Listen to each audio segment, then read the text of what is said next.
ಹಾಸನ ಜಿಲ್ಲೆಯ ಸಕಲೇಶಪುರ ಭಾಗದಲ್ಲಿ national highway land slide ಆಗಿರುವಂಥದ್ದು ವಿಸಿಟ್ಗೆ ನಾವು ಬಂದಿದ್ದೀರಿ. ಸೊ ಮಳೆ ಈ ಬಾರಿ ಜೋರಾಗಿರೋದ್ರಿಂದ ಭಾಳಷ್ಟು ಕಡೆ ಲ್ಯಾಂಡ್ ಸ್ಲೈಡ್ ಆಗಿದೆ, ಭಾಳಷ್ಟು ಜನ ಸತ್ತಿದ್ದಾರೆ. ಇವತ್ತು ಸಕಲೇಶಪುರದಲ್ಲೂ ಕೂಡ ನಮ್ಮ ಸಿಮೆಂಟ್ ಮಂಜು ಅವರು, ನಮ್ಮ ಎಲ್ಲ ಜಿಲ್ಲಾಧ್ಯಕ್ಷರುಗಳು, ನಮ್ಮ ನ್ಯಾಷನಲ್ ಹೈವೇ ಅಥಾರಿಟಿಯವರು, ನಮ್ಮ ಲೋಕಲ್ ತಹಸೀಲ್ದಾರ್ಸು ಇವರೆಲ್ಲ ಬಂದಿದ್ದಾರೆ. ನಮ್ಮ ದೃಷ್ಟಿ ಇರೋವಂಥದ್ದು ನಾನು ಮತ್ತು ಕುಮಾರಸ್ವಾಮಿಯವರು ನಿನ್ನೆ ನಾನು ಬರಬೇಕಾಯಿತು.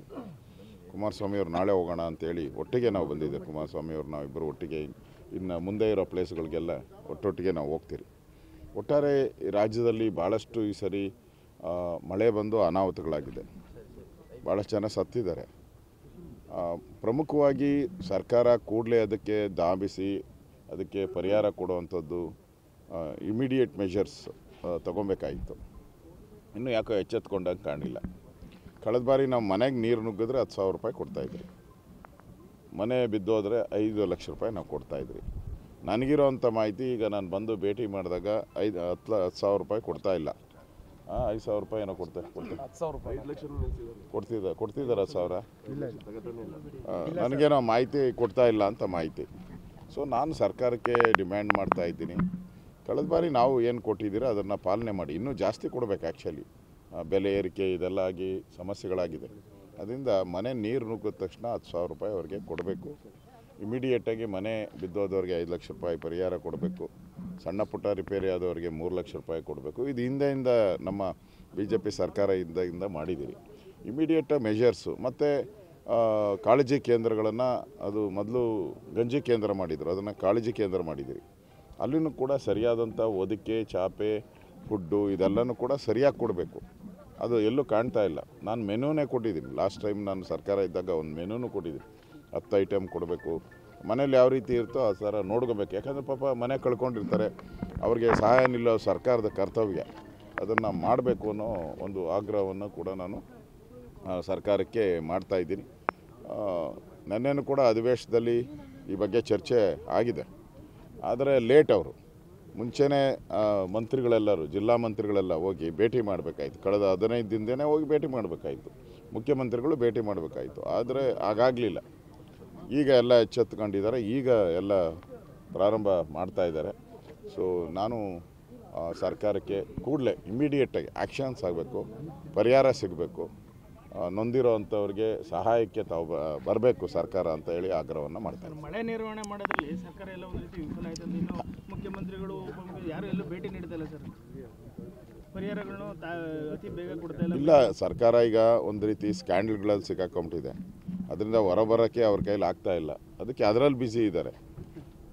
ಇಲ್ಲಿ ಸಂಕಷ್ಟದಲ್ಲಿರೋವಂಥ ಜನಕ್ಕೆ ನಾನು ರೆವಿನ್ಯೂ ಮಿನಿಸ್ಟರ್ ಆಗಿದ್ದೆ, ನನಗೆ ಬರ್ತಾ ಇದ್ದಿದ್ದು ಡಿಸಾಸ್ಟರ್ ಮನೆ 16 ಕಡೆ ನಾನು ಭೇಟಿ ಮಾಡಿದ್ದೀನಿ. ಇಮಿಡಿಯೇಟ್ ಪರಿಹಾರ, ಅಲ್ಲೇ ಪರಿಹಾರ ಕೊಡುವಂಥ ವ್ಯವಸ್ಥೆಗಳು ಇವೆಲ್ಲ ಕೂಡ ನಾವು ಮಾಡಿದ್ದೀವಿ.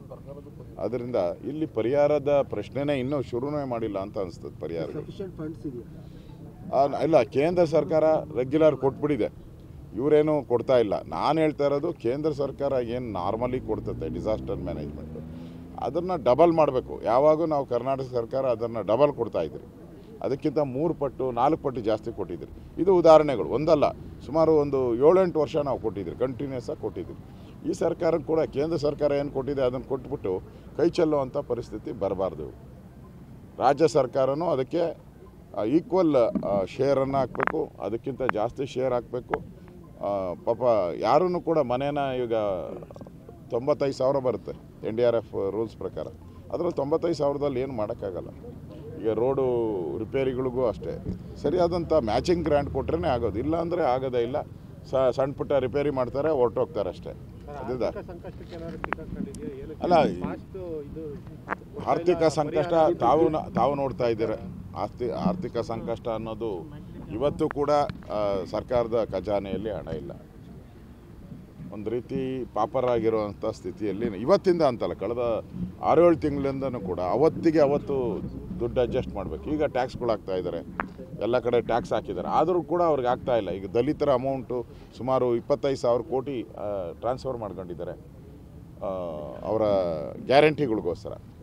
ಸೊ ಈಗ ಅವ್ರ ಹತ್ರ ಹಣ ಕಾಣ್ತಾ ಇಲ್ಲ, ಹಣ ಎಲ್ಲೂ ಇಲ್ಲ. ಈಗ ಹಣ ಇಲ್ಲದೆ ಇರೋದ್ರಿಂದ ಅವ್ರ ಪರಿಹಾರನೂ ಕೂಡ ನಿಧಾನದಾಗಿ ಶುರು ಮಾಡ್ತಾರೆ. ಸರ್, DC ಅವರು ಕೇಂದ್ರ ಮಂತ್ರಿ ಜೊತೆ ಬರ್ತಾರೆ ಸರ್,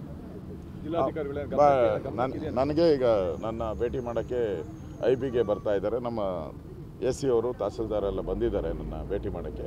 ಜಿಲ್ಲಾಧಿಕಾರಿಗಳು IBಗೆ ಬರ್ತಾರೆ ಭೇಟಿ ಮಾಡಿ. ಈಗ ಕೇಂದ್ರ ಸಚಿವರ ಭೇಟಿ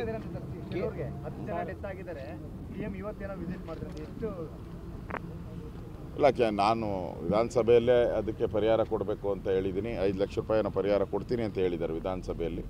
ಉಳಿದಂಥವ್ರಿಗೂ ಅದೇ ರೀತಿ ಕೊಡಬೇಕು ಪರಿಹಾರ. ಕೇಂದ್ರ ಸಚಿವರು ಭೇಟಿನ ಉಪಮುಖ್ಯಮಂತ್ರಿಯವರು ಹೇಳಿದ್ದಾರೆ ಸರ್, ಇದರಿಂದ ಏನು ಪ್ರಯೋಜನ ಆಗಲ್ಲ ಅನ್ನೋ ರೀತಿಯಲ್ಲಿ ಹೇಳಿದ್ದಾರೆ. ಈಗ DK ಶಿವಕುಮಾರ್ ಬಂದರೆ ಪ್ರಯೋಜನ ಆಗ್ತೈತೆ ಅಂದರೆ ಅವ್ರ ಮನೆ ಬಿಟ್ಟು ಬರಬೇಕಲ್ಲ. ಈಗ ಅವರೂ ಬರಲ್ಲ, ಕೇಂದ್ರ ಸಚಿವರು ಬಂದರೆ ನೀವೇನು ಪರಿಹಾರ ಸಿಗಲ್ಲ ಅಂತೀರ. ಮತ್ತು ನೀವಾದರೂ ಬನ್ನಿ, ನಿಮ್ಗೆ ಯೋಗ್ಯತೆ ಇಲ್ವಾ ಬರೋಕ್ಕೆ? ಬರಬೇಕಲ್ಲ ನೀವು ಬಂದುಬಿಟ್ಟು ಬೇರೆಯವ್ರಿಗೆ ಬುದ್ಧಿವಾದ ಹೇಳ್ಬೇಕು. ನೋಡಿ, ನಾನು ಬಂದೆ, ಇಷ್ಟು ಪರಿಹಾರ ಕೊಟ್ಟೆ, ಕೇಂದ್ರ ಸಚಿವರು ಆಗಿಲ್ಲ ಅಂತ. ಇದೆಲ್ಲ ಪರಿಹಾರ ಕೊಡ್ತಾ ಇರೋದು ಯಾರು? ಕೇಂದ್ರ ಸರ್ಕಾರದ ಹಣ ಇದು, NDRF ಹಣ ಕೊಡ್ತಾ ಇರೋದು. ಇವ್ರದ್ದು ಇನ್ನೂ ಒಂದು ನ್ಯಾಯ ಪೈಸೆ ಕೊಟ್ಟಿಲ್ಲ. ಈಗೇನು ಪರಿಹಾರ ಕೊಡ್ತಾ ಇದ್ದೀರಿ ಅದು NDRF ಹಣದಲ್ಲಿ, ಕೇಂದ್ರ ಸರ್ಕಾರದ ಹಣದಲ್ಲಿ ಕೊಡೋದು. ಕುಮಾರಸ್ವಾಮಿ ಅವರಿಗೆ ರೈಟ್ಸ್ ಇದೆ ಬರೋಕ್ಕೆ, ಕೇಳೋಕ್ಕೆ ರೈಟ್ಸ್ ಇದೆ. ನ್ಯಾಷನಲ್ ಹೈವೇ ಅಥಾರಿಟಿ ಬರೋದು ಕುಮಾರಸ್ವಾಮಿ ಅವರು ಕೇಂದ್ರದ ಮಂತ್ರಿಗಳಾಗಿದ್ದಾರೆ. ಅದರಿಂದ ಅವ್ರು ಬಂದ ತಕ್ಷಣ ಅಧಿಕಾರಿಗಳು ಬರ್ತಾರೆ. ರೋಡು ಎಲ್ಲೆಲ್ಲಿ ಡ್ಯಾಮೇಜ್ ಆಗಿದೆ ಅದೆಲ್ಲ ಮಾಡೋವಂಥದ್ದು ಕೇಂದ್ರ ಸರ್ಕಾರಕ್ಕೆ. ಅದಕ್ಕೆ ಕುಮಾರಸ್ವಾಮಿಗೆ ರೈಟ್ಸ್ ಇದೆ. ಇದೊಂದು ಒಕ್ಕೂಟದ ವ್ಯವಸ್ಥೆಯಲ್ಲಿದ್ದೀರಿ. ನಿಮ್ಗೆ ಆಗಲ್ಲ, ಕುಮಾರಸ್ವಾಮಿ ಅವ್ರ ಕೈ ಶಕ್ತಿ ಇಲ್ಲ ಅಂದರೆ ನೀವು ಬಂದು ಮಾಡಿ ಕೆಲಸ. ಕುಮಾರಸ್ವಾಮಿ ಅವ್ರು ಓಡಾಡ್ತಾ ಇದ್ದಾರಲ್ಲ, ಇಷ್ಟು ದೇಶ ಎಲ್ಲ ಸುತ್ತಬೇಕು ಅಂಥದ್ರ ಮಧ್ಯೆ ಕರ್ನಾಟಕಕ್ಕೆ ಆದ್ಯತೆ ಕೊಟ್ಟು